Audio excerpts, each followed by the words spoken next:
നമ്മുടെ പ്രിയപ്പെട്ട ഷാഫി വേർപിരിഞ്ഞു പോയിട്ട് 1 വർഷം തികയുന്നു.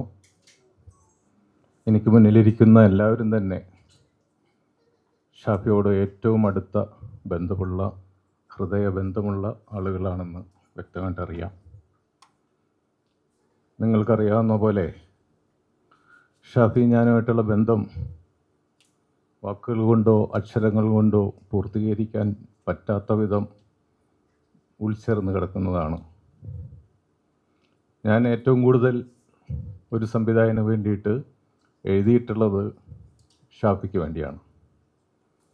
5 സിനിമകളാണ് ഞാൻ ഷാഫിക്ക് വേണ്ടി എഴുതിയിട്ടുള്ളത്. തുടക്കം കല്യാണരാമൻ എന്ന ചിത്രമായിരുന്നു. അവസാനം ചെയ്തത് മേരിക്കൊണ്ടൊരു കുഞ്ഞാടും. ഈ 5 ചിത്രങ്ങളുടെ ബന്ധം എന്ന് പറയുന്നത് ഒരു 23 വർഷത്തെ നീണ്ട ഹൃദയബന്ധമായിരുന്നു. എൻ്റെ കുടുംബം കഴിഞ്ഞാൽ ഞാൻ ഏറ്റവും കൂടുതൽ സിനിമാ ജീവിതത്തിൽ ചിലവഴിച്ചിരിക്കുന്നത് ഷാഫി എന്ന സംവിധായകൻ്റെ കൂടെയാണ്. അത് തന്നെ മറക്കാൻ പറ്റാത്ത ഒത്തിരി മുഹൂർത്തങ്ങൾ നൽകിയിട്ടാണ് അദ്ദേഹം കടന്നുപോയത്. ഞാൻ കണ്ടതിൽ വെച്ച് ഏറ്റവും വളരെ ശുദ്ധനും നിഷ്കളങ്കനുമായ ഒരു മനുഷ്യനാണ് ഷാഫി. അത് എല്ലാവരും സമ്മതിക്കുന്നൊരു കാര്യമാണ്. ഒരിക്കൽ പോലും പ്രകോപിതനാകാതെ ഷൂട്ടിംഗ് ലൊക്കേഷനിൽ പോലും ഒരു അസിസ്റ്റൻറ്റിന് പോലും മുഖം കറുത്ത് സംസാരിക്കാത്ത ഒരു സംവിധായകനെ ഞാൻ ഇതുവരെ കണ്ടിട്ടില്ല. ഞാൻ പലപ്പോഴും ചോദിച്ചിട്ടുണ്ട്, തനിക്ക് ദേഷ്യം വരില്ലേ എന്ന് ചോദിച്ചിട്ടുണ്ട്. ഞാനും ഷാഫിയും ഒരുമിച്ച് യാത്ര ചെയ്യുന്ന സമയത്ത് ഷാഫിയുടെ കാറിൽ ഓവർടേക്ക് ചെയ്ത് മറ്റൊരു കാറ് വളരെ വേഗതയിൽ വന്ന് ധിക്കാരത്തോടെ കടന്നു പോകാൻ ശ്രമിച്ചപ്പോൾ ഒരഞ്ഞ് നാശനഷ്ടം വരുത്തിയ ആ കാർ ഡ്രൈവറുടെ അടുത്ത് നിർത്തിയിട്ട് ഷാഫി പ്രകോപിതനാകാതെ സൗമ്യമായിട്ട് സംസാരിക്കുന്ന കണ്ടപ്പോൾ ഞാൻ ചോദിച്ചു, തനിക്ക് ജീവിതത്തിൽ ദേഷ്യം വരില്ലേ? എനിക്കന്ന് ദേഷ്യം വന്നു. പക്ഷേ ഷാഫി പറഞ്ഞ മറുപടി, എന്ത് ചെയ്യാനാ ചേട്ടാ, നമ്മളെന്ത് പറഞ്ഞിട്ട് കാര്യം. അങ്ങനെ ഏത് ദുർഘടഘട്ടത്തിലും എന്ത് പ്രശ്നം വന്നാലും സമചിത്തതയോടെ പക്വതയോടെ അതിനെ നേരിടുന്ന ഒരു വ്യക്തിത്വം ഞാൻ വേറെ കണ്ടിട്ടില്ല. എല്ലാവരോടും അങ്ങനെയാണ്. സഹപ്രവർത്തകരോടും നിർമ്മാതാക്കളോടും എല്ലാ മേഖലയിലുള്ളവരോടും ഒരേപോലെ, യൂണിറ്റിൽ വർക്ക് ചെയ്യുന്നവരോടും ചായ കൊണ്ടുവരുന്നവരോടും എല്ലാം ഒരേ രീതിയിൽ സ്നേഹത്തോടെ പെരുമാറുന്ന വ്യക്തിയായിരുന്നു. ഇതൊരു ഭംഗിവാക്കല്ല, ഷാഫിനെ അടുത്തറിയാവുന്ന എല്ലാവരും സമ്മതിക്കുന്നൊരു കാര്യമാണ്.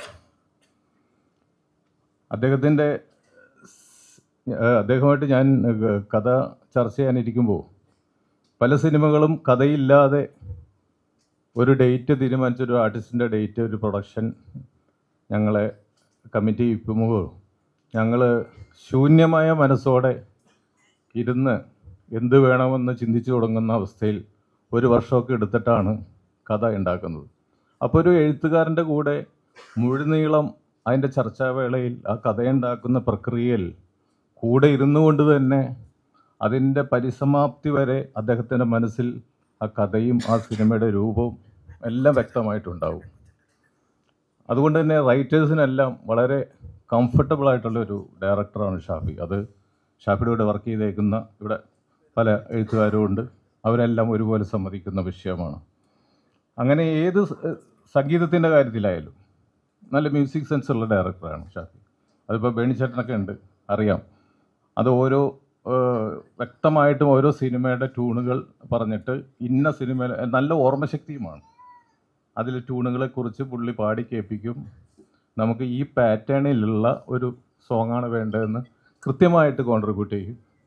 അങ്ങനെ എല്ലാ തലത്തിലും നല്ല സെൻസുള്ളൊരു ഡയറക്ടറാണ്. ഹ്യൂമറിൻ്റെ കാര്യത്തിലായാലും ഷാഫിനെ കവിഞ്ഞിട്ടുള്ളൊരു ഡയറക്ടറെ ഞാൻ കണ്ടിട്ടില്ല ഹ്യൂമർ വർക്കൗട്ട് ചെയ്യുന്ന കാര്യത്തിൽ. നമ്മൾ എഴുതി വെക്കുന്നതിൻ്റെ അപ്പുറത്തേക്ക് ഹ്യൂമർ ഡെവലപ്പ് ചെയ്യുന്ന വ്യക്തിയാണ്. അപ്പോൾ പലപ്പോഴും ഈ സീനുകൾ തിരക്കഥ എഴുതുമ്പോൾ പല ഡയറക്ടേഴ്സും അതൊന്ന് അത്രയും വലുതാക്കാതെ ചുരുക്കി ഒന്ന് എലാബറേറ്റ് ചെയ്ത് പോകാതെ ഒന്നും കൊണ്ട് ചുരുക്കി തരണം എന്ന് ചില ഡയറക്ടേഴ്സ് പറയാറുണ്ട്. ഷാഫി നേരെ മറിച്ചാണ് എന്നോട് പറഞ്ഞത്, മാക്സിമം പരത്തി എഴുതിക്കുമെന്ന് പറയും, കുറക്കണ്ട. കാരണം നമുക്കത് ഷൂട്ട് ചെയ്യുന്ന സമയത്ത് ആവശ്യമുള്ള എടുക്കാം, മറ്റത് ഇപ്പം ഇങ്ങനെ പരത്തി എഴുതിയാലേ അതിൽ അഡീഷണലായിട്ട് നർമ്മങ്ങൾ വന്ന് വീഴും. എന്നിട്ട് നമുക്ക് ചുരുക്കാൻ എളുപ്പമാണ്, പക്ഷെ വലുതാക്കാനാണ് പാട്. അതുകൊണ്ട് മനസ്സിൽ തോന്നുന്നതല്ല എഴുതിക്കുമെന്ന് പറയും. അപ്പോൾ പലപ്പോഴും ഞാൻ അധികം അതിൻ്റെ ആവശ്യമുണ്ട്. ഇല്ല ചേട്ടാ, അത് നമ്മൾ അന്നേ ചർച്ച ചെയ്ത ആ ഇൻസിഡൻറ്റും കയറ്റിക്കോ എന്നൊക്കെ പറഞ്ഞ് അങ്ങനെ റൈറ്റർക്ക് പൂർണ്ണ സ്വാതന്ത്ര്യം തന്നുകൊണ്ട് മാക്സിമം നമ്മളിൽ നിന്ന് എക്സ്പ്ലോയിറ്റ് ചെയ്യുന്ന രീതിയിലുള്ള പ്രൊവോക്കേഷൻ ഷാഫിയുടെ ഭാഗത്തുനിന്ന് ഉണ്ടാകാറുണ്ട്. അങ്ങനെ ഏത് മേഖലയെടുത്താലും, സ്വഭാവത്തിൻ്റെ കാര്യത്തിലായാലും വർക്കിൻ്റെ കാര്യത്തിലായാലും ഷാഫി ഏറ്റവും അടുത്ത ഒരു നല്ല സംവിധായകനായിരുന്നു. ഷാഫിയുടെ കൂടെ വർക്ക് ചെയ്തിട്ടുള്ള എല്ലാവർക്കും അത് ബോധ്യപ്പെട്ടിട്ടുള്ളതാണ്. അപ്പോൾ വ്യക്തിപരമായ ഒരു നഷ്ടം കൂടിയായിരുന്നു. നമുക്ക് എല്ലാവർക്കും അത് വ്യക്തിപരമായ നഷ്ടം തന്നെയാണ്. സിനിമക്കും നമ്മുടെ ഈ ഇരിക്കുന്ന സദസ്സിനും അതൊരു നഷ്ടം തന്നെയാണെന്ന് എനിക്ക് ബോധ്യമുണ്ട്.